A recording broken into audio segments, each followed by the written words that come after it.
Tere päevast, kauplejad, investorid ja aktsiaturuhuvilised. Minu nimi on Igor Dorošenko ja eetris on mu aktsiaturu ülevaadesaade. Ja see on saade, kus me vaatame turu pikaajalist pilti, vaatame erinevad uudised ja siis firmade kvartaaltulemused ja firmade ülevaadet. Tänases saades me räägime natukene sellest geopoliitilisest konfliktist, mis hetkel käib, aga mitte päriselt sellest, vaid vaatame, kuidas see mõjutab naftat ja nafta liikumist. Siin on huvitav slaid mul selle kohta olemas, mis tekitab teatud mõtted, arutame koos teiega. Siis ETF-id jätkuvalt võimsalt kasvavad aktsiaturul, nii ETF-ide käibe kui ka uute ETF-ide loomine, et vaatame need graafikud, siis vaatame, mis aktsiaturu ohumärgid hetkel on olemas ja räägime ka andmekeskuste ehituse buumist. Ja siis tulevad mõned huvitavad kvartaaltulemused, sealhulgas ka selle viimase andmekeskuste ehituse teemaga seotud siin mõned tulemused, näiteks Nvidia, Corewave ja Synopsys.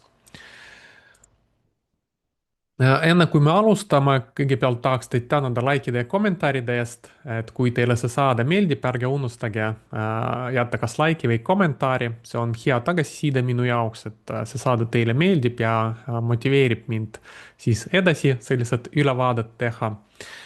Ja teine teadaanne, et siinsamas YouTube'is, kui teil on suurem huvi kauplemise vastu ja võib-olla ka investeerimise vastu, et mul on siin võimalus YouTube'is liituda tasulise kanaliga. Ja selles tasulises kanalis meil tulevad sellised nagu otseülekanded, tavaliselt 2 korda nädalas, teisipäeviti ja neljapäeviti, kus me vaatame üle kõigepealt turuseisu, mis aktsiad ma kauplen, kuidas ma kauplen, jagan sellist infot ja tihti räägime ka tegelikult investeerimisest, et näiteks eilses streamis ma rääkisin, mis uued ostud ma olen teinud oma pensiooni investeerimiskonto pikaajalise portfellisse, et tihti räägime jah, seal ka sellistest nagu huvitavatest investeerimisideedest ka. Ja kui teil on huvi, siis saab siin samas YouTube'is tasulise kanaliga liituda. Nii, aga alustame nüüd saadega ja kõigepealt vaatame ühe makromajandusliku näite, et mis meil siin hiljuti tulnud, me vaatasime siin viimastes saadetes CPI, PC inflatsiooni ehk sellist nagu võib öelda lõplikku inflatsiooni, tarbijainflatsiooni. Ja seal meil olid ühe mõõdiku järgi inflatsioon aeglustumas, teise järgi natukene tõusmas. Ja nüüd tuli ka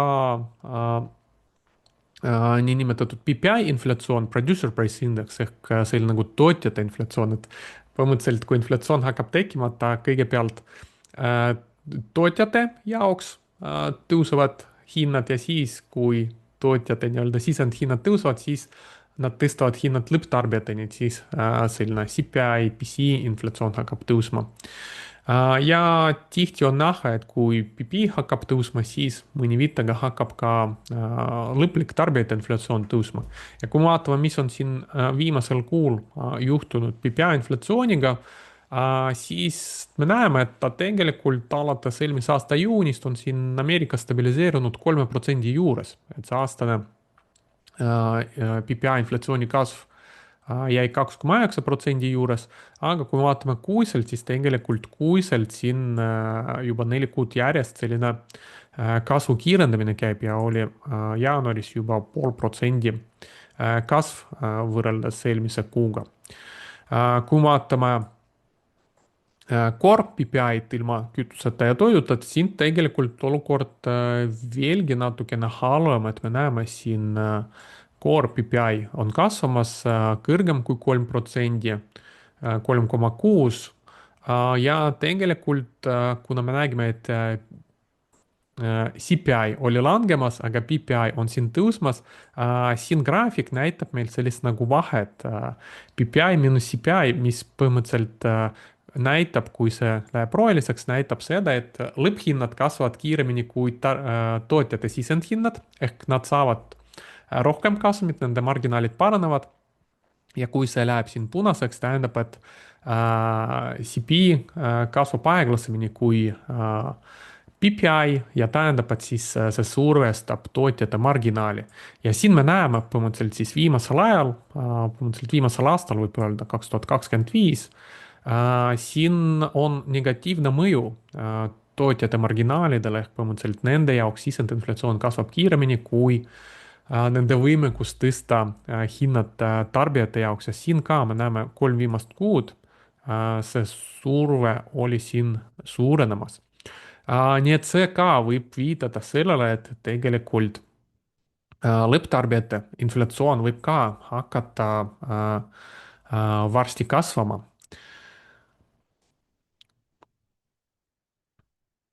Lähme järgmise teema juurde ja nüüd vaatame siin mõned huvitavad graafikud, mis on seotud Lähis-Idaga, selle konfliktiga mis Iraaniga hetkel toimub ja naftaga. ja siin me peamiselt räägime naftast tegelikult ja esimene graafik, mis on üsna huvitav, et kuhu läheb Iraani nafta, me teame, et Iraanis on väga palju naftat, räägitakse, et sõda on põhimõtteliselt selle tõttu käib. ja kui me vaatame, kuhu Iraani nafta läheb, et siin on päris huvitav graafik, et kuni 2019 tegelikult Iraani nafta eksport oli üsna hajutatud, et siin osa läks Hiinasse, väga palju läks OECD riikidesse, ka Indiasse. aga peale pandeemiat 2020 on ekspordi struktuur oluliselt muutunud ja me näeme, et enamik naftast tegelikult Hiinast nüüd läheb Hiinasse ja natukene Arabi Ühendemiraatidesse.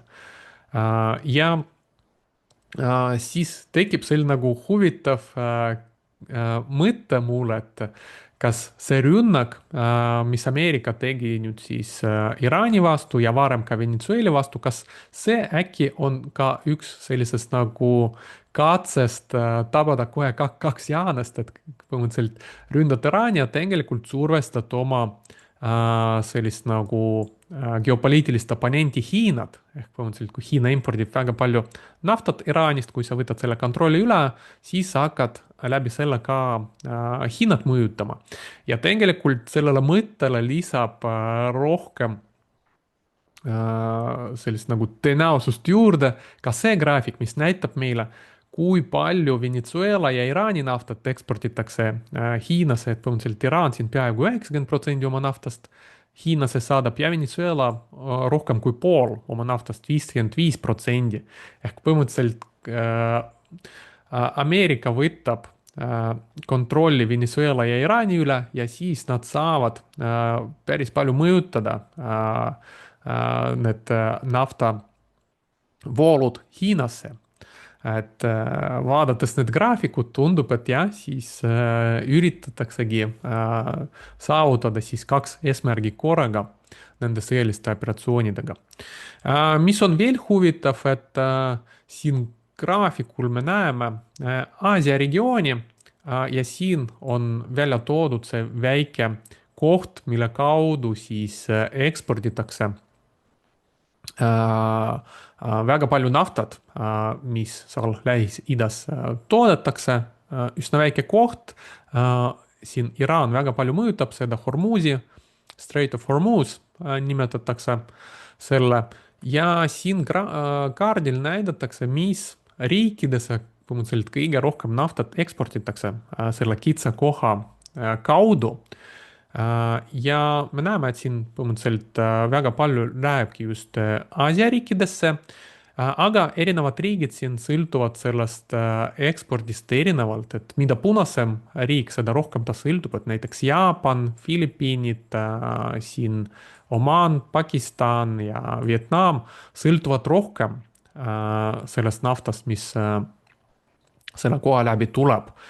Hiinasse ka läheb palju ja Indiasse, aga me näeme, et nad sõltuvad nats vähem, kuigi siin see sõltuvus on kuskil 40-50% nende nafta impordist.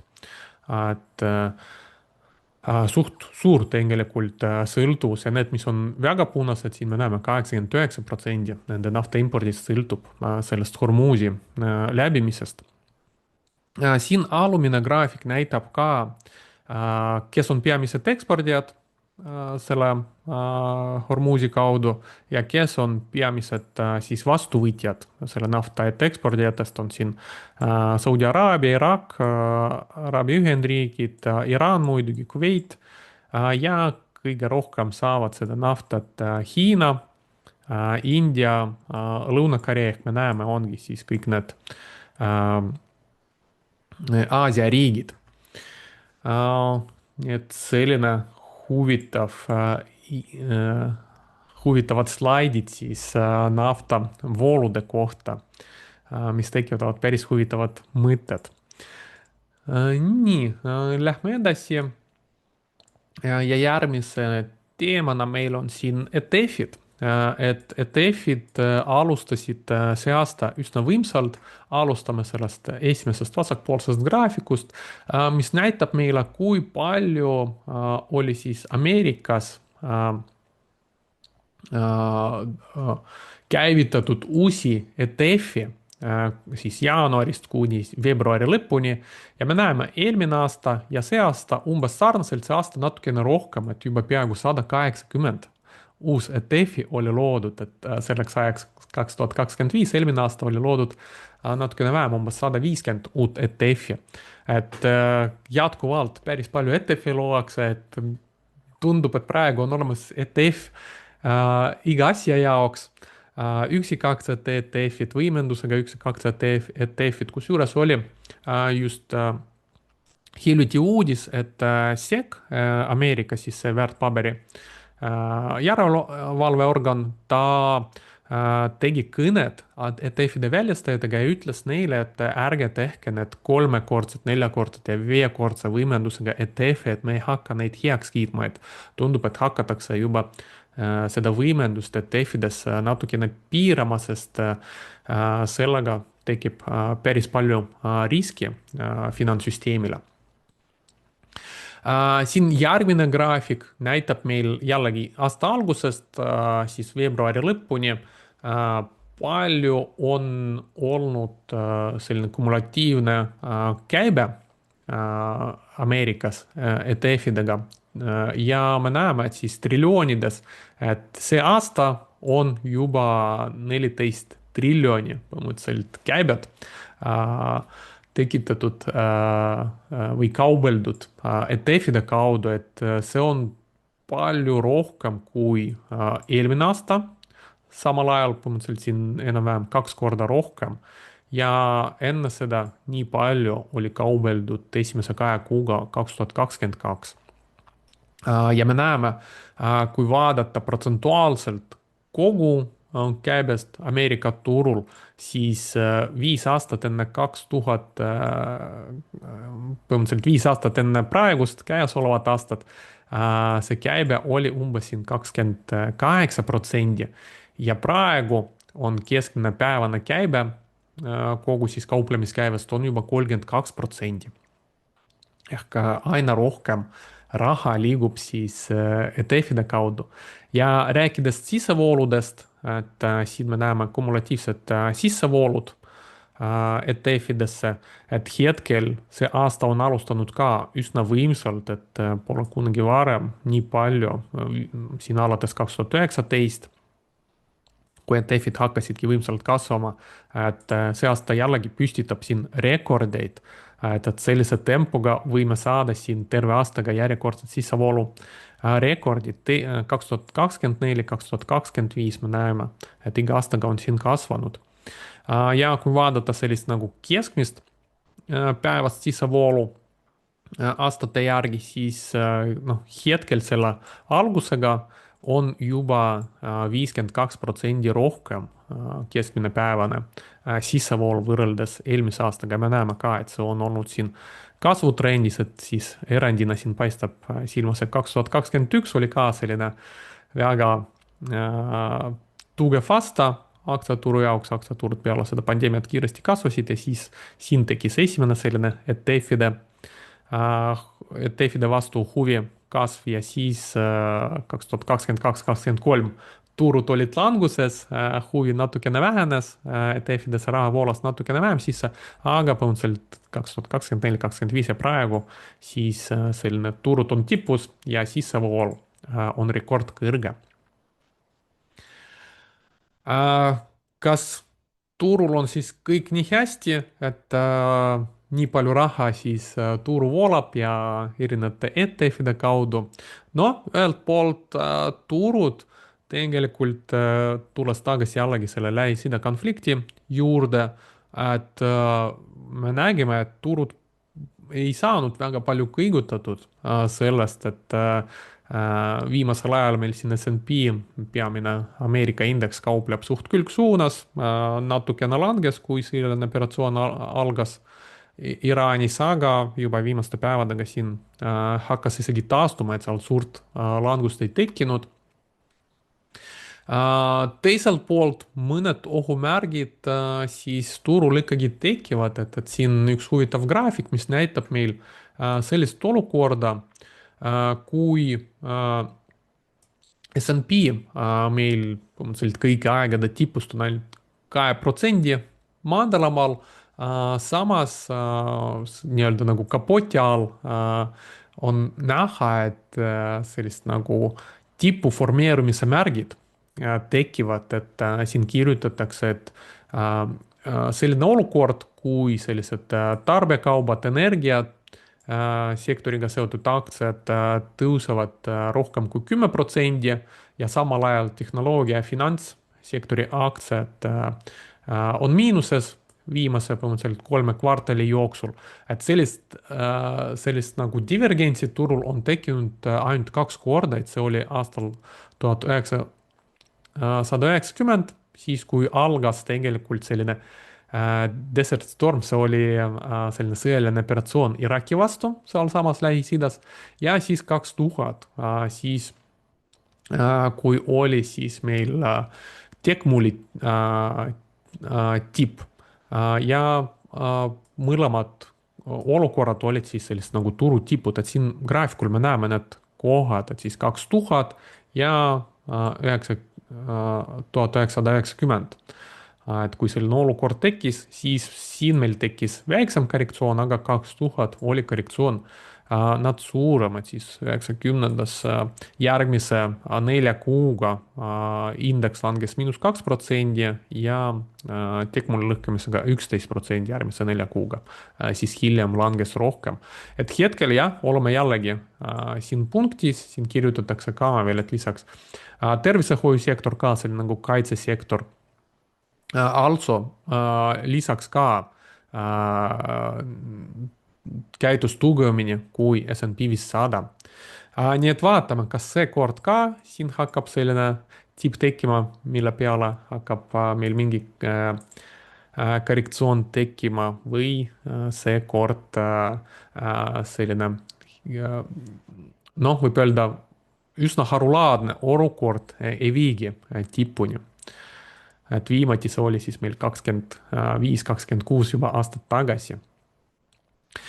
veel üks muremärk hetkel turul on seotud laenudega tegelikult ja just selliste nagu private credit öeldakse, need laenud, mis ei ole börsil kaubeldavad, millest tegelikult on väga raske loobuda, et kui sa ei saa midagi börsil müüa, kui on ainult selline nagu erakauplemine, sa pead leidma ostjad, leppima hinnas kokku ja siis müüma talle. siin on välja toodud 2 sellist huvitavat graafikut, üks on SRLN, selline laenude ETF, et selles ETF-is on erinevad siis erinevate firmade laenud.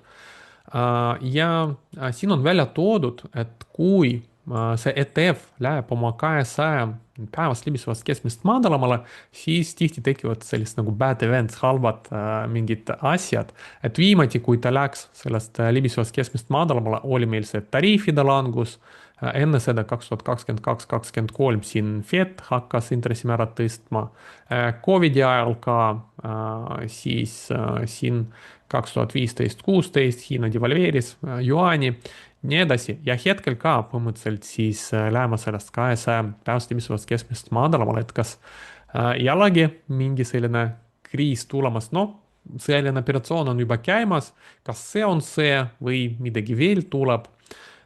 Ja siin lisaks veel üks põhimõtteliselt sarnane ETF teise väljastaja poolt, Invesco poolt, ma ei mäleta, kes see SRLN oli, oli mingi teine firma, aga põhimõtteliselt ja seal võib olla neil natukene teine sisu, aga enam-vähem nad sisaldavad seal niinimetatud nagu senior loan, et sellist nagu laenud.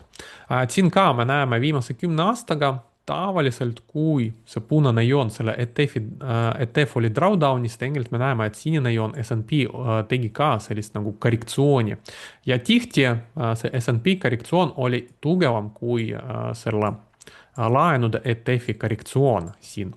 Ja mis me näeme nüüd tegelikult, et hetkel on huvitav, et nende laenude ETF-i korrektsioon on olnud juba natukene suurem kui S&P 500 korrektsioon. No ilmselt, kui siin see laenude ETF-id jätkavad langust, see võib ka tekitada sellist nagu müügilainet S&P 500 indeksis. Nii et selline nagu private credit, üks valdkond, mis võib-olla ka selline nagu muret tekitav koht hetkel turul, kas sellest tuleb midagi halba või mitte või ajutiselt seal mingid probleemid on, mis lahendatakse. Eks me saame teada. Mis veel võib olla selline nagu ohumärk, et kõrge valuatsioon turul, et hetkel me näeme, et trailing P ratio jaanuari seisuga oli 28 ja põhimõtteliselt nii kõrgetel tasemetel oli juunis 2021 ja juunis 99, et mõlemad olid meil siis tipud, Tech-Mulli tipp ja siis enne seda 2022 korrektsiooni. Siis oli muidugi nats kõrgem, 30 juures, aga jah, hetkel on juba üsna lähedal.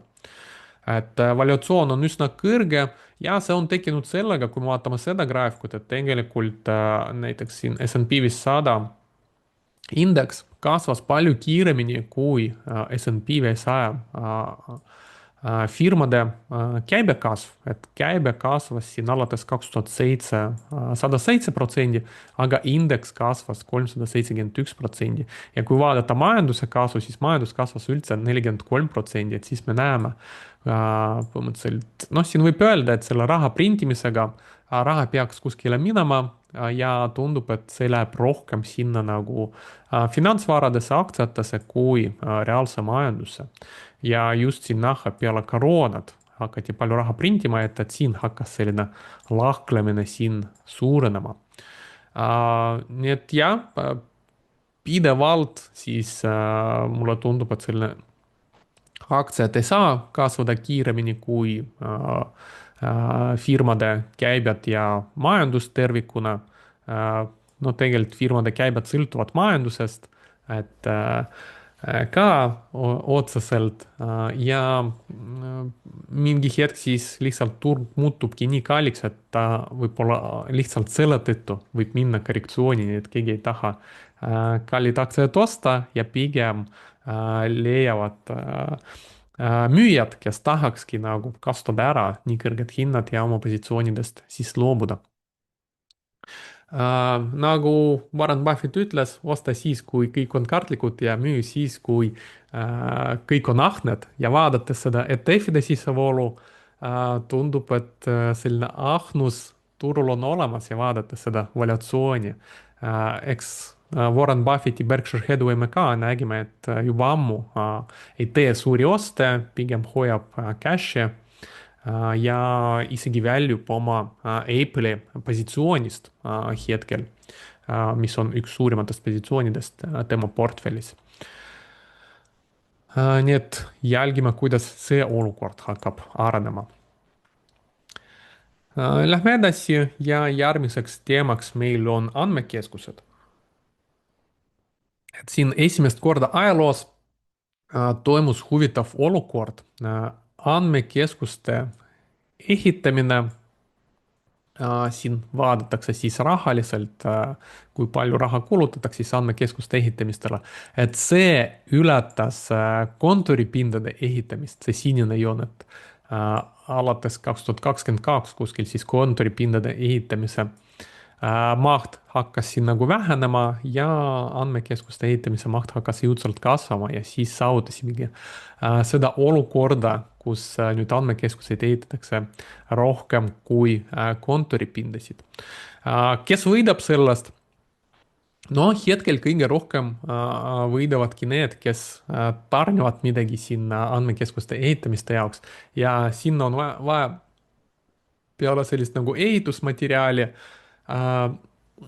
peamine kulu seal ilmselt läheb erinevatele kiipidele, mis on vaja tehisintellekti jaoks. Ja sellega seoses me näeme, et alates novembrist 2025 on rohkem tõusnud just sellised nagu aktsiad, mis valmistavad erinevad kas mälud või muud kiibid siin, SanDisk, Western Digital, Micron, on Semiconductor ja nii edasi. Ja kusjuures huvitav, et need ettevõtted on sellist nagu kapitaliintensiivsed ehk neil on vaja tehaseid, neil on vaja sellist nagu seadet kiipide valmistamiseks, ehk on vaja väga palju kapitali investeerida, et oma nii-öelda siis müügi ja kasumi kasvatada, ehk nad on nii-öelda nagu kapitaliintensiivsed. Ja need on kasvanud rohkem kui siis novembrist sellist nagu capital light ehk sellised ettevõtted, mis ei vaja väga palju kapitali kasvuks, et need on peamiselt siis tarkvaraettevõtted, kes tegelikult peaks olema ka järgmised võitjad sellest tehisintellekti buumist, sest tehisintellekt hakatakse kuskile sisse juurutama ja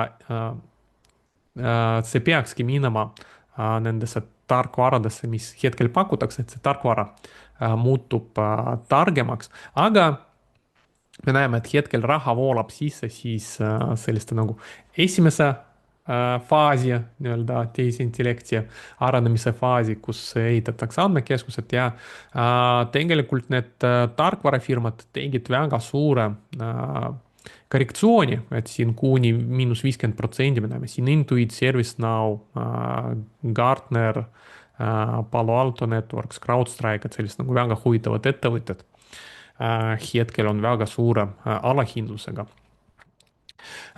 Kas reaalselt hetkel tehisintellekt aitab juba firmadel ka kasumit teenida?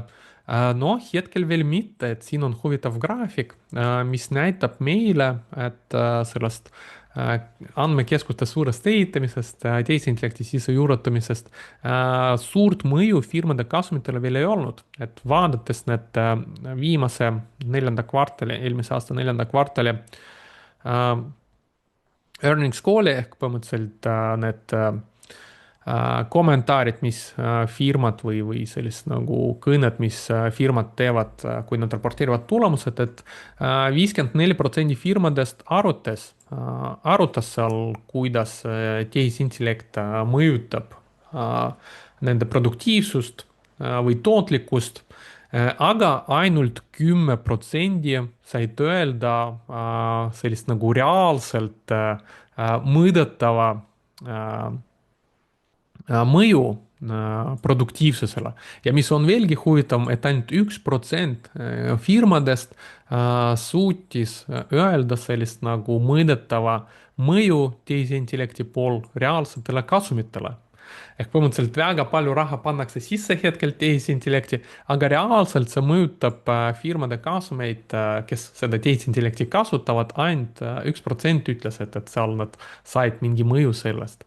Nii et huvitav, kui see olukord ei hakka paranema, siis tegelikult see võib olla suur probleem nende andmekeskuste jaoks, mis hetkel ehitatakse, et põhimõtteliselt ehitatakse, raha pannakse sisse, aga teiselt poolt sellest ei saadaks reaalselt kasu. Ja siis põhimõtteliselt sellega võib tekkida selline ülepakkumine andmekeskuste pool. Ja need investeeringud siis ei tasu ära. Eks vaatame, kas see olukord hakkab arenema. Okei. see on siis kõik tänaseks sellistest nagu üldistest teemadest. Ja nüüd vaatame üle mõned hiljutised kvartaaltulemused siin on, mis siin on olnud. Ja siit ka võib leida huvitavad investeerimisideed enda jaoks.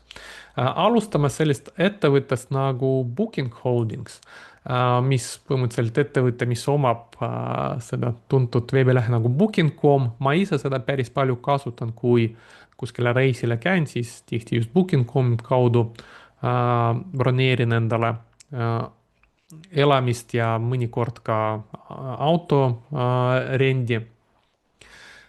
Ja Booking.com raporteeris siis päris hea tulemuse, et neil käibe kasvas 16% võrreldes eelmise aastaga, oli parem kui analüütikute ootused, 6,35 miljardit dollarit ja kasum tuli 48,8 dollarit aktsia kohta ja oli 11 senti parem kui analüütikute ootused.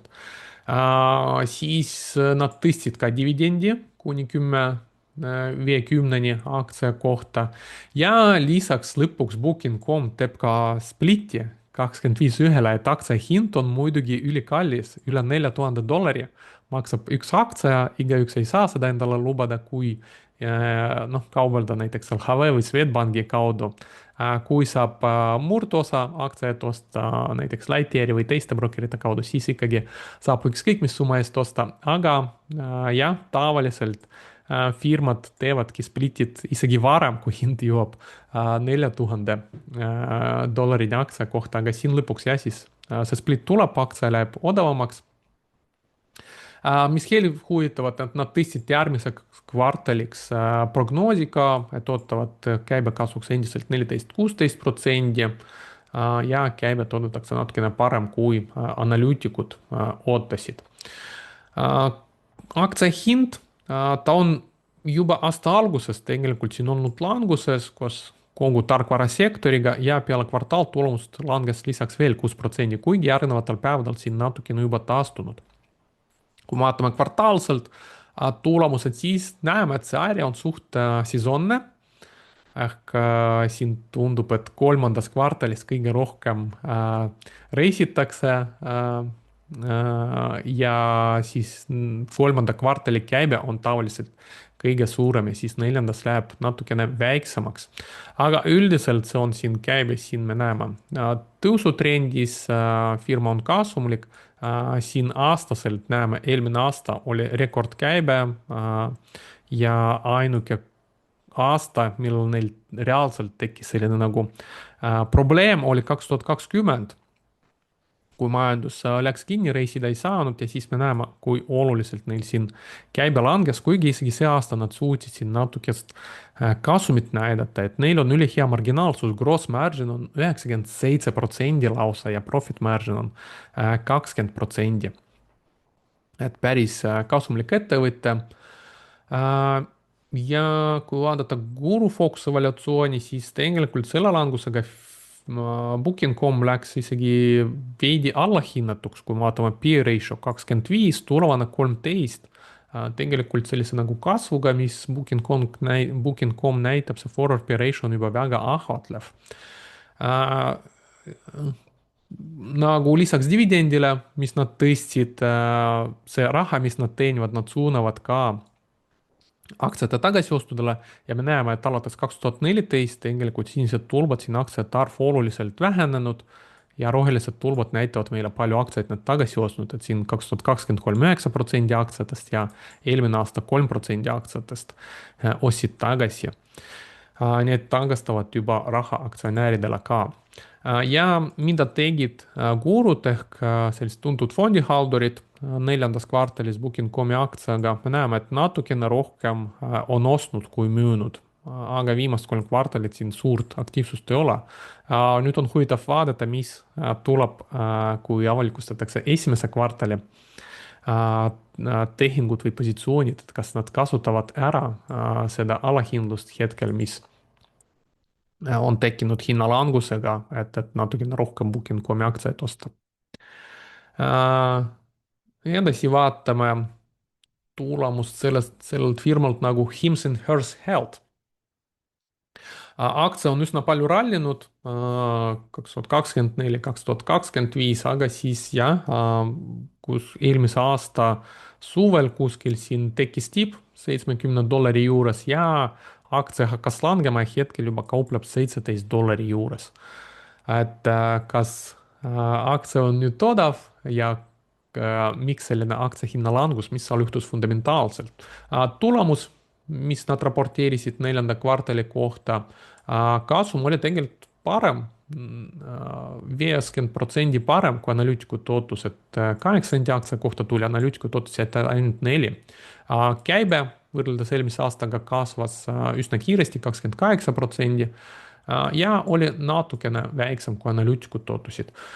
Nad alandasid prognoosi esimeseks kvartaliks, et nüüd ootavad käibeks 625 miljonit, analüütikud ootasid 653. Ehk tegelikult probleemiks selle firma puhul on see, et me näeme siin viimast 4 kvartalit, käibe enam väga ei kasva ja kasum hakkas langema ja nüüd järgmiseks kvartaliks nad jällegi prognoosivad siin käibeks ainult 600 miljonit, ehk põhimõtteliselt näeme, et käibe siin enam ei kasva, varem oli kiire kasv, sellega aktsia hind hakkaski kasvama, aga kasvas kiiremini kui fundamentaalid, me näeme, et läks oluliselt ülehinnatuks Guru Fox evaluatsiooni järgi. Ja nüüd muidugi langusega Guru Fox evaluatsiooni järgi läks isegi allahinnatuks, see võib olla ka põhjus, miks aktsia hind peale kvartaaltulemust enam väga suure langusega ei reageerinud, et küll natukene langes, aga siis taastus päeva lõpuks ja miinus siin, mingi väike miinus seal oli 0% lähedal ja tegelikult järgnevatel päevadel hakkas siin natukene isegi taastuma. Kui me vaatame siin aastaselt ikkagi firma näitas siin head kasvu, kuigi jah, siin me näeme, et kasum on väga palju ei kasvanud, mis tähendab, et oli surve marginaalidele, et käibe kasvas kiiremini kui kasum. Muidu kasumlikkus on siin gross margin väga hea, 60%, aga puhas kasumiks nad suudavad sellest üsna vähe teha, 5,4%.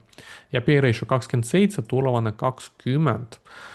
No kui seal kasv jätkub, siis võib-olla evaluatsioon on hea, aga kui ta enam ei suudagi kasvada, siis tegelikult nagu siin Guru Fox kirjutab, et see võibki olla selline value trap. Nii et siia ma võib-olla ei kiirustaks veel investeerida, aga kauplemise seisukohalt selline nagu suur langus, siin on ka tekkinud suur short float ehk väga palju aktsiaid on short itud, kui ma ei eksi, seal oli 40% juures juba short float, et kõikidest aktsiatest umbes 40% laenatud ja lühikeseks müüdud, et sellega võib küll selles aktsias short squeeze tekitada ja lühiajalise kauplemise jaoks see aktsia on hetkel küll oma volatiilsusega ja kõrge short float'iga huvitav. Siin veel mõned graafikud Hims and Hers kohta. Bilansil, mis neil on juhtunud, me näeme, et nad on siin võtnud suure laenu, ma ei tea, kas nad ostsid kellegi, kui nad seda kasutasid, et neil tekkis palju võlga siin ühes kvartalis, sellega tekkis raha, näitab, et nad võtsid laenu, siis võlg jäi, aga raha vähenes ja on siin 2 kvartalit järjest. Raha hulk väheneb.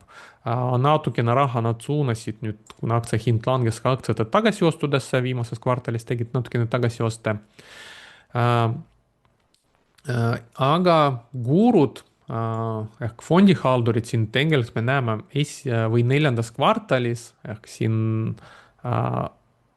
natukene varem siis graafikul, et kui hind oli veel kõrgemad, tegelikult päris palju väljüsid sellest aktsiast ja suuremat ostnud nad tegid siin peale IPO-d ja siis enne seda suuremat tõusu algust 2024. Marginaalide poolest suht stabiilsed gross, me näeme 73 ja siis netoperatsiooniline ka põhimõtteliselt läksid siin 5% juurde ja enam väga palju ei kasva.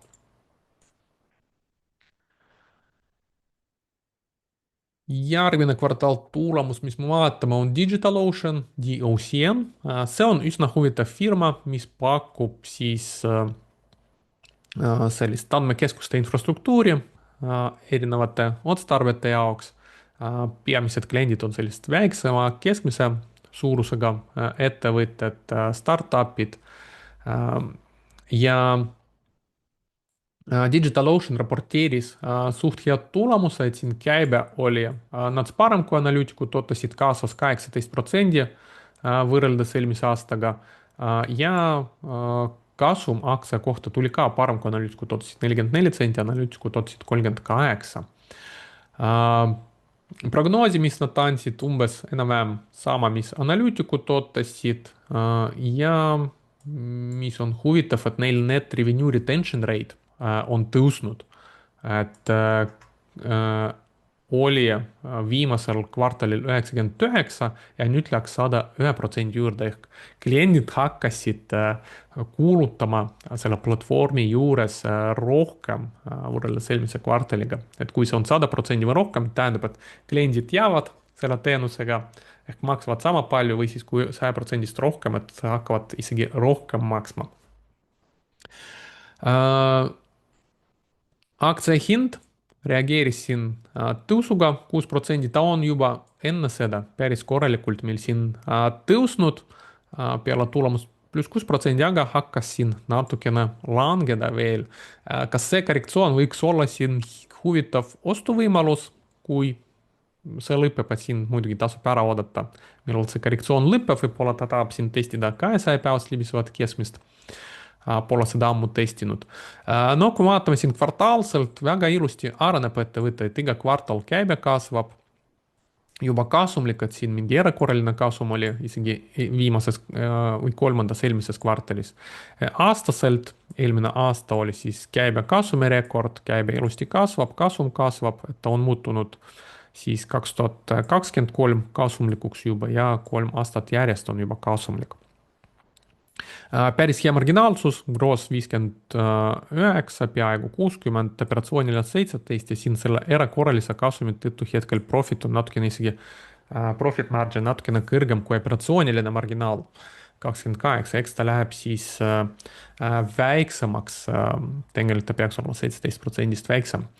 Valuatsiooni poolest hetkel P-ratio 20, jällegi selle erakorralise kasumi tõttu, aga forward pay ratio, mis sellist nagu erakorralisust ei arvesta, on 30. Guru Focuse valuatsiooni järgi see on veidi ülehinnatud, aga me näeme, et väga lähedal selle õiglase valuatsiooni juures. Ehk tegelikult, kui siin hind teebki natukene suurema languse, siis see võib muutuda uuesti siin alahinnatuks, nagu ta on siin hiljuti olnud.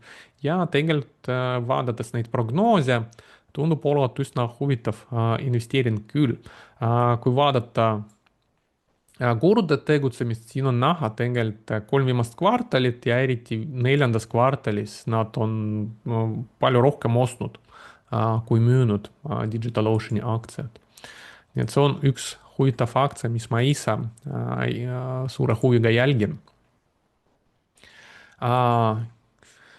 Lähme edasi ja järgmine ettevõte on Zeta Global ehk selline marketing või siis turunduse tarkvara pakkuv ettevõte. Raporteeris siis meil kasumi, mis vastas analüütikute ootustele ja käibe oli parem kui analüütikud ootasid. Käibe kasvas 25% võrreldes eelmise aastaga ja oli 394 miljonit.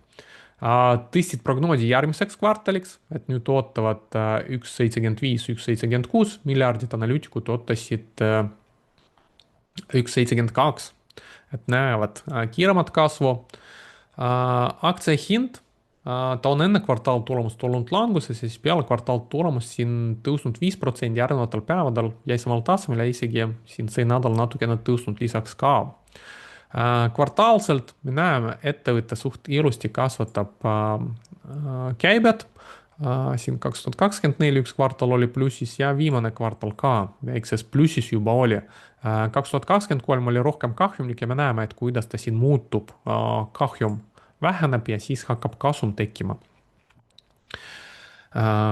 ja aastaselt, kui me vaatame, siis eelmine aasta oli ka siin rekordkäibe, me näeme ka, kuidas siin kahjumlikkus vähenes ja põhimõtteliselt siin juba oodatakse, et järgmine aasta ta saab kasumlikuks ja forward P ratio on juba 15. arvestades sellist nagu kasu 25% aastas hetkel käibe kasvab, tundub olevat juba üsna huvitav. kuigi Guru Fox valuatsiooni poolt hetkel see on veidi ülehinnatud isegi. Äh, aga kui me vaatame, mis teevad guurud, siis me näeme, et neljandas kvartalis ka rohkem ostsid ja tegelikult siin 2024 olid enne sellist esimest suurt tõusu, millega aktsia hind siin läks ka ülehinnatuks, olid suuremad ostud. Ja siis nüüd viimases kvartalis hakkasid rohkem ostma ja mis veel huvitav, et institutsionaalsed investorid, me näeme, et alates 2022 institutsionaalsete investorite osakaal selles aktsias ka kasvab ja aktsia hind siin konsolideerib, võibki viidata sellele, kuna suured mängijad siin tundub akumuleerivad aktsiad, siis kui nad piisavalt aktsiat on akumuleerinud ja selline nagu fundamentaalne käibekasv ja muutub kasumlikuks, selline tendents jätkub, siis peale seda, kui nad saavad piisavalt aktsiat kätte, siis aktsia hind hakkab ka tõusma. Hetkel gross margin on 55 ehk neil on võimekust sellest gross margin'ist hea net margin'it teenida, ka operatsiooniliselt on juba plussis tegelikult 2,21, aga net profit on väikses miinuses. Need on siis TTM numbrid trailing 12 months, -2% praegu.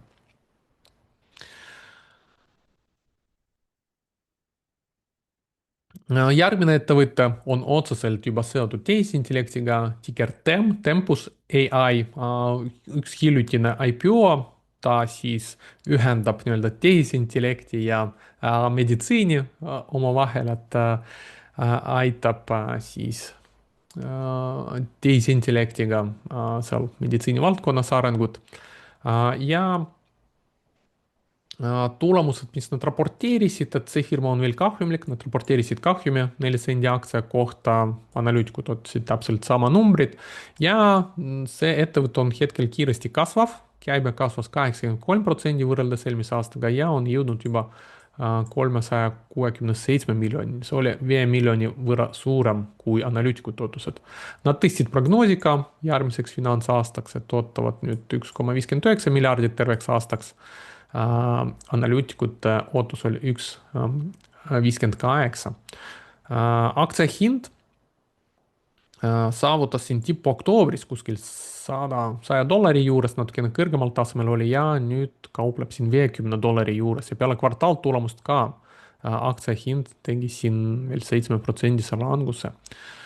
Kvartaalselt näeme, et siin hakkas käibe kasvama, ta on muidugi siin kahjumlik veel ja aastaselt, eelmine aasta siin oli mingi ühes kvartalis erakorraline kahjum, mis mõjutas seda tervet aastat ja see aasta siis juba saime väiksema kahjumi. aga see, et siin käibe kasvab, aga kahjum jääb enam-vähem samal tasemel, räägib meil seda, et marginaalid ikkagi paranevad, gross margin neil on 61, aga operatsiooniline need on hetkel -19%.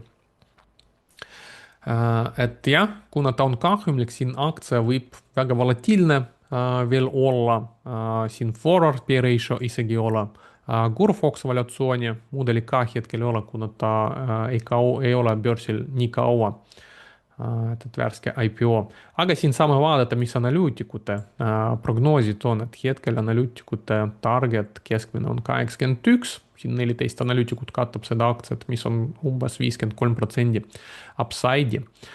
Mis tegid gurud, fondihaldurid, nad varem siin natukene rohkem osta teinud ja viimases 2 kvartalis praktiliselt siin midagi ei teinud, natukene müüsid, aga põhimõtteliselt siis hoiavad, ootavad ilmselt edasist arengut ja millal firma läheb kasumlikuks. Synopsys on järgmine firma, mis me vaatame, see on ka juba seotud kiibidega, et see on firma, mis pakub tarkvara, millega siis disainitakse kiibe. Ja Synopsys raporteeris tulemuse natukene parem kui analüütikud ootasid, et kasum oli 21 sendi parem kui analüütikud ootasid, käibe vastas analüütikute ootustele. Autoriseerisid lisaks ka 2 miljardise aktsiate tagasiostu programmi. Käibe kasvas 65% võrreldes eelmise aastaga, oli parem kui analüütikud ootasid natukene, noh, enam-vähem sama. Ja kasum oli 21 sendi parem kui analüütikud ootasid, 3,77. Et selline kiire käibekasv tuli sellest, et Synopsys siin hiljuti ostis üle teise ettevõtte Ansys ja selle lisandumisega siis lisandus ka selle ettevõtte käibe juurde, et me näeme siin just 2 viimast kvartalit, käibe hakkas kasvama ja siin ajutiselt ka selle ülevõtmise tagajärjel kasum natukene vähenes. Mis siin veel huvitavad, et prognoosi, mis nad andsid, oli enam-vähem sama nagu analüütikud ootasid. Neil selle kvartaliga finantsaasta ei lõppenud, siin saame vaadata TTM trailing 12 months ja siin me näeme, et tegelikult käibe oli suht stabiilne, siis peale seda ostu, mis nad tegid, et käibe hakkas uuesti kasvama, kuigi see lühiajalises perspektiivis mõjutas siin kasumlikkust. Peer ratio hetkel 66, tulevane 25 ehk põhimõtteliselt viitabki sellele, et siin kasum peaks paranema. GuruFox valuatsiooni järgi me näeme suht alahinnatud, aga siin ka kirjutatakse possible value trap, et võib-olla selline valuatsiooni lõks, kuigi selle ettevõtte puhul tundub, et pigem ta on allahinnatud, kui see on valuatsiooni lõks, vaadates need fundamentaalid, mis siin on. Ja mis on veelgi huvitav, et siin viimased juba 1, 2, 3, 4, viimasest 6 kvartalist 5 kvartalit, et fondihaldurid rohkem ostavad seda aktsiat, kui müüvad. Et see on ka, teen siin korrektsiooni, oli siin $620–630 juures ja hetkel kaupleb $400, $420 juures, et peale kvartaaltulemust ka siin natukene langes, –5%, aga hakkas juba taastuma. Nii et see ka võib olla selline nagu huvitav ettevõte, mida pikaajalises perspektiivis omada. Siin veel mõned huvitavad graafikud. Marginaal suht stabiilne, 77–80% juurde, kuigi siin viimasel ajal natukene langenud ja operatsiooniline net marginaalid ka on siin natukene langenud, et vaatame, kuidas selle ülevõtmisega, kas nad suudavad siis, kui firma tõenavad, protsessid sünkroniseeritakse, et siis peaks võib-olla ka operatsiooniline net margin paranema.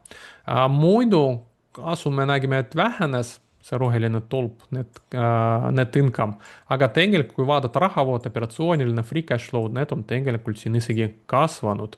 Nii et selline nagu net kasum, see võibki olla selline nagu raamatupidamislik seotud just selle ülevõtmisega. Ja siin on näha, kuidas nad ülevõtmist tegid, et nad ostsid seda Ansüsi siis nii rahaga kui ka aktsiatega, lahjendasid aktsiad siin –20%, et 20% aktsiatest juurde printisid selleks ostuks ja siis siin me näeme ka võtsid laenu, tekkis cash ja siis järgmine kvartal siis maksid selle cash'i ostuks, et tekkis ka võlg, aga me näeme, et kuna nad on kasumlik, siis võla suht kiiresti juba makstakse tagasi ka viimases kvartalis oluliselt siin juba vähenes, oli kuskil 14 miljardit ja nüüd on kuskil siin 11 miljardit juba. Et sellise tempoga väga kiiresti suudavad seda võlad tagasi maksta. Järgmine kvartaal tulemus on üks olulisematest ettevõtetest hetkel tehisintellekti valdkonnas, et kes valmistab siis kõige paremad kiibid, nagu räägitakse tehisintellekti jaoks, et see on meil Nvidia. Nvidia raporteeris järjekordselt head tulemuse, nii kasum kui ka käibe olid parem kui analüütikud ootasid, tõstsid prognoosi järgmiseks kvartaliks, andmekeskuste käibe jõudis siis rekordiliseni 62 miljardini ja tõusis 75% võrreldes eelmise aastaga. Kogu käibe on tõusnud 73% võrreldes eelmise aastaga. Kasum oli siis 8 sendi parem kui analüütikud ootasid $62 ja käibe 68 miljardit, analüütikud ootasid ainult 66. Ja kõige rohkem kasvabki neil andmekeskuste segment ja gaming ja põhimõtteliselt selliste arvutimängudega seotud, tegelikult näitas ka seekord suht hea kasvu, 47%.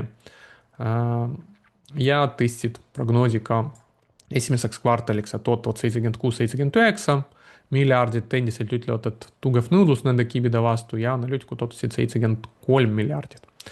Aktsia hind sellest sõltumata, et kõik on nagu ilus, aktsia hind peale kvartaaltulemust siin langes 5% ja järgmisel päeval langes natukene veel, et muidu siin on juba külg suunas alates eelmise aasta augustist.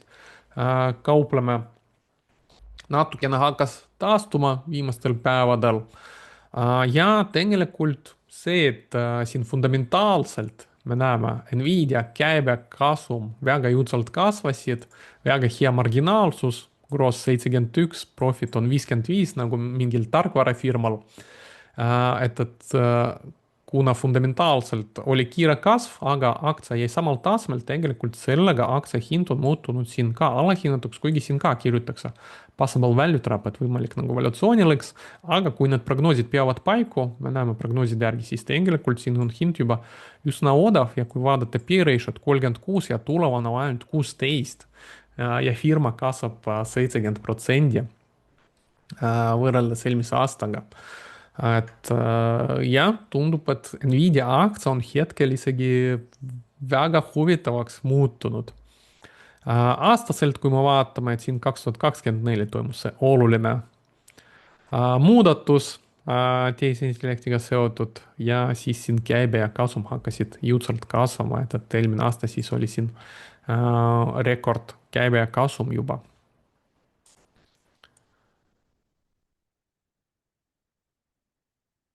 Veel mõned huvitavad graafikud Nvidia kohta, siin me näeme käibekasvu 73% oli siis eelmine kvartal 62, üle-eelmine 55, ehk tegelikult 3 viimase kvartaliga siin käibekasv isegi kiirenes natukene. Analüütikute prognooside järgi endiselt toodetakse käibekasvuks kuskil 34%, kasum isegi natukene kiiremini peaks kasvama 37%, siin kuni 2029 me näeme prognoosid, kõik viitavad nagu kasvule. Et kui see realiseerib, siis Nvidia aktsia tõepoolest hetkel on väga hea hinnaga saab. Marginaalid natukene hakkasid siin vähenema võrreldes selle tipppunktiga, aga ikkagi üsna kõrged. Me näeme, et käibe, enamik käibest tulebki siis nii-öelda nagu andmekeskustest. See, mis oli nagu pool nende käibest, sellist nagu graafikakaardid, see äri on juba siin, varem oli 50% nende ärist, nüüd on selline vaid murdosa sellest. Kuhu Nvidia kulutab oma raha?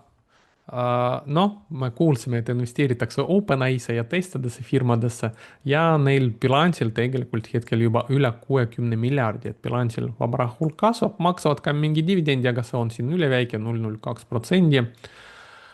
Ja mis gurud tegid, tegelikult viimases kvartalis isegi natukene rohkem juba ostsid, kui müüsid ja kõige suuremad ostud olid muidugi siin 2023 enne, kui see suur ralli on alganud, aga paljud fondid on varem väljunud, et ei oodanud nii suurt kasvu siin. Et jällegi huvitav vaadata, et kuna fundamentaal endiselt paraneb, tundub huvitav valuatsiooni järgi, siis kas esimeses kvartalis fondihaldurid hakkavad rohkem ostma või mitte. Ja veel paar kvartaaltulemust on jäänud, vaatame sellist firmat nagu Elastic, mis pakub sellist nagu open source otsingu ja analüüsi tarkvara ja siis raha teenivad sellega, et müüvad selle open source lahendusele midagi juurde, erinevad seal pluginid ja nii edasi. Ja see ettevõte siis raporteeris üsna head tulemuse, nii käibe kui ka kasum olid parem, kui analüütikud ootasid. Tõstsid prognoosi järgmiseks aastaks. Ja kui me vaatame siin kasumit 73 senti aktsia kohta oli 8 senti parem kui analüütikud otsustasid ja käibe kasvas 17,7%, et ka ilusti kasvab, oli juba 450 miljonit.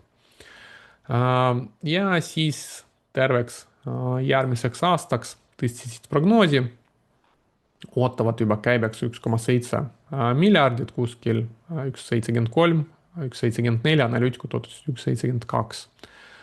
Aktsia hind siin nagu kogu tarkvarasektoris on siin palju langenud, et oli $95 juures ja hetkel siis aktsia kaupleb $50 juures, kusjuures peale kvartaaltulemust, sõltumata sellest, et see oli üsna hea, aktsia hind langes siin veel 15%. Kvartaalselt, kui me vaatame, ettevõttel suht ilusti käibe kasvab ja ta viimases kvartalis muutus ka kasumlikuks, et oli siin väikse kahjumiga ja nüüd viimases kvartalis lõpuks sai ka kasumlikuks, tegelikult ootavad siin järgmiseks finantsaastaks juba operatsiooniliseks marginaaliks 16,3%. Hetkel me näeme, et operatsiooniline marginaal on veel negatiivne, -1% ehk põhimõtteliselt siis see aasta peaks head kasumit juba hakkama teenima, et gross margin on, neil on küll päris hea 76%. Ja forward P ratio, kuna muutuvad kasumlikuks, siin on ka juba tekkinud 18, arvestades sellist kasvu umbes 18%, noh suht hea juba. Ja Guru-Fox valuatsiooni järgi oluliselt allahinnatud juba see aktsia. TTM trailing 12 months, jällegi neil selle kvartaliga ei lõppenud finantsaasta, aga me näeme siis TTM igas kvartalis 12 kuud, me näeme käibe ilusti kasvab ja siin EBITDA on juba positiivne 3 viimast kvartalit ja ootame, millal siin kahjum väheneb ja ta muutub kasumlikuks. Mida tegid Gurud, nad on siin suht palju ostnud 2023-2024 ja tegelikult siin juba 4. kvartalis ka natukene rohkem ostnud kui müünud. Jällegi huvitav, kuidas peale siis seda suurt müügi tarkvarasektoris, mis me saime siin aasta algusest ja, või eelmisest novembrist isegi, et mis Gurud teevad siis esimeses kvartalis. Ma pakun, et kui me hakkame vaatama esimese kvartali ostud-müügid, et siis me seal ilmselt näeme päris palju neid tarkvaraettevõtteid, mis on palju langenud, hetkel suht odavad, et fondihaldurid hakkavad neid ostma. Aga noh, eks me näeme. Siin veel mõned huvitavad graafikud Elastiku kohta. Nad tegelikult juba teenivad positiivset rahavoogu, me näeme operatsiooniline free cash flow, neil on juba üsna pikalt positiivne, ehk põhimõtteliselt neil siis bilansis me näeme vaba raha tekib, raha juba rohkem kui võlga ja 2 viimast kvartalit hakkasid kuskile seda raha kulutama ja kui me vaatame aktsiate arvu, siis me näeme, et nad hakkasid selle rahaga, kuna aktsia hind on langenud, hakkasid aktsiate tagasioste tegema. Ja institutsionaalsed investorid ka tegelikult siin päris suure osaluse juba omavad ja tegelikult selle aktsia hinna langusega institutsionaalsed investorid tegelikult hakkasid suurendama oma osalust. Et põhimõtteliselt me näeme, Gurud natukene ostavad, institutsionaalsed investorid ostavad ja firma ise ostab enda aktsiad ja prognoosib, et muutub nüüd kasumlikuks ja hetkel on siis operatsiooniline free cash flow on juba positiivsed. Nii et ka tundub olevat selline huvitav investeerimisidee. Ja viimane kvartaal tulemus tänaseks on ka siis otseselt seotud andmekeskustega. Üks peamine teema meil täna, CoreWave, selline andmekeskuste just ehitaja ja CoreWave raporteeris tulemuse, mis oli nad Sparranco analüütikud ootasid, nad endiselt kahjumlikud, kahjum oli 89 senti aktsia kohta. Siin kirjutatakse, et see võib-olla ei ole võrreldatav analüütikute ootustega 50 senti aktsia kohta kahjum. Ja käibe kasvas 110% võrreldes eelmise aastaga, et väga kiiresti kasvatab käibed, 1,57 miljardit oli, analüütikud ootasid 1,55. Ja räägivad, et siis suht kiiresti kasvavad niinimetatud nagu backlog ehk tellimused backlogis on kasvanud juba 67 miljardini lausa ehk 4 korda suurem kui aasta alguses ehk põhimõtteliselt ütlevad, et hästi positsioneeritud edasiseks kiireks kasvuks ja noh, me näeme, et tegelikult siin viimas kvartalis käibe kasvas üsna kiiresti. Kui vaatamegi siin kvartaalselt, siis me näeme iga kvartal käibe kasvab ja mis siin on huvitav, et EBITDA on neil positiivne, aga hetkel nad on veel kahjumlikud ja terve aasta, 3 aastaga, kui kiiresti nad on kasvanud, et 2023 tegelikult siin oli üliväike käibe ja nüüd on juba üle 5 miljardi teenisid. Ja siis backlog'is on neil veel 67 miljardit ehk jõua ainult investeerida, nõudlus on. Analüütikute prognooside järgi siin ka, kuna see on hiljutine IPO turul, siin Guru Focuse evaluatsioonimudelit hetkel veel ei ole, selleks on neil vaja natukene rohkem andmeid, et firma oleks pikemalt börsil. vaatame, mis siin analüütikute prognoosid on.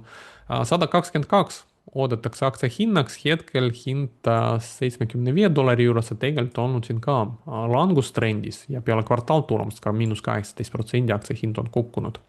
Ehk analüütikud näevad siin keskmiselt 66% upside'i. Gurud, mis tegid, nad tegelikult siin 2 viimast kvartalit natukene rohkem müüsid kui ostsid. Ja see firma tegelikult, noh, et kiiresti kasvada, nad vajavad väga palju raha ja kust nad seda saavad, me näeme, nad võtavad päris palju võlga. Tegelikult siin viimases kvartalis võlg oluliselt kasvas ja lahjendavad ka siin aktsiad, et väljastavad uued aktsiad. See ka survestab siis aktsia hinna. Ehk põhimõtteliselt väga selline nagu kapitaaliintensiivne äri, nagu me täna vaatasime CoreWave'il vajavad väga palju kapitali, et kasvada ja see võib olla ka suur risk, et kui siin nad ehitavadki üles väga palju andmekeskusi võlaga ja siis põhimõtteliselt seda nõudlust ei tule, mille jaoks nad seda andmekeskust ehitavad, siis võivad tekkida raskused võla tagasimaksmisega ja kuna nad on hetkel veel kahjumlikud, siis jah, see võib olla selline nagu ohukoht. Gross margin hetkel 47, operatsiooniline on siin miinuses, –0, noh, väikses –0,9%, aga profit –23% hetkel veel. Et jah, see on selline nagu kõige suurem risk selle aktsia puhul, mis võiks olla, kui see oodatud kasv mingi hetk võib-olla peatub ja nõudlus, mis nad tootavad, mille jaoks nad ehitavad neid andmekeskuseid, ei realiseeru. See on siis kõik minu poolt ja kohtume järgmises videos, mis tuleb, mul nüüd tuleb väike selline, lähen ära mõneks ajaks ja tagasi tulen alles märtsi lõpus, nii et järgmine saade meil tuleb kas märtsi lõpus või aprilli alguses juba. Vahepeal võite mõned varasemad saadet äkki üle vaadata, et igas saades jagan päris huvitavat infot. Ja soovin teile ilusat nädalat ja kõike head.